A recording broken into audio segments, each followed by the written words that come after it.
And just because someone knows more than you, that's okay. Applaud them. And in fact, acknowledge them. If they want to grandstand or raise their hand and say, well, I know such and such. And there are people in audiences that will do that to you. Believe me, I've been there, done that. But there's no shame in acknowledging them because that's what they need. They want to be recognized as they know more than you. So be it. But that doesn't mean and diminish your value.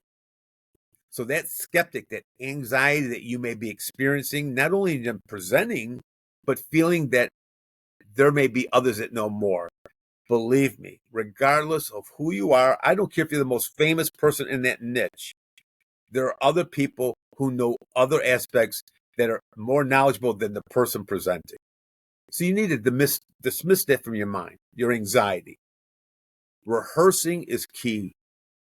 People talk to me all the time about I get nervous. Well, of course you do, because it's a new audience, new judges. They're all going to be judging you. But in fact, what you have to realize, the more you rehearse, and that is key. I can't stress that enough, that when you're going through this process, it's not about just going through the process of developing a content, writing a speech, and presenting it. It's about how often you practice so that you know how to really deliver it with power, consistency, and passion. But knowing key where to pause. Pausing is an essential skill that it's really difficult. Many of you who may be social workers or therapists or people in the medical field, we have an advantage because I come from that background. We speak in this format that professional speakers use. We pause more. Tell me how you feel. What are you experiencing right now? What I hear you saying is that pace is very seductive and very powerful when you're making a presentation, because you know where you want to pause is where you want the participants to hear the point, the word that you want to end on that they benefit from. So we're going to talk about all those things. Now, essentially, I said no notes.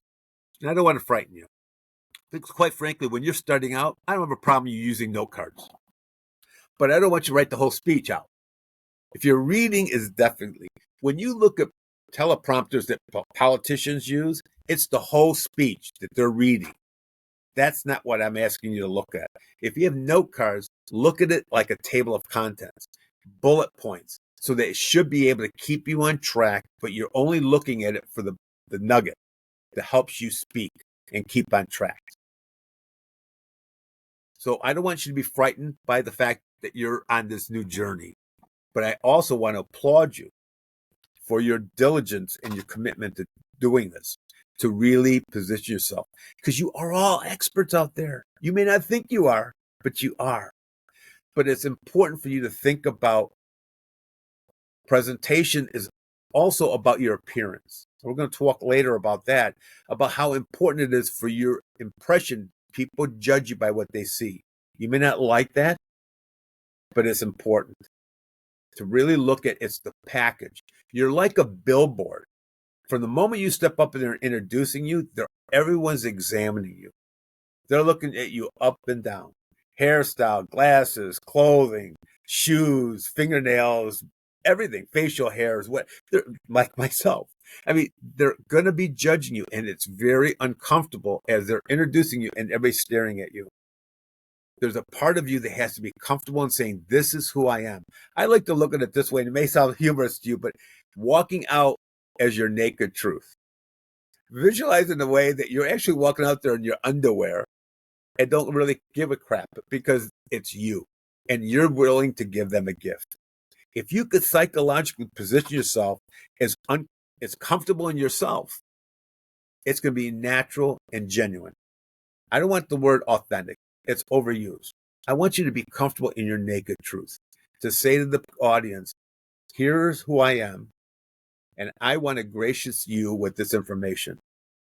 Or I want to promote this product, because sometimes it is sales. It's not just motivation. It's not about a time. Sometimes you're selling.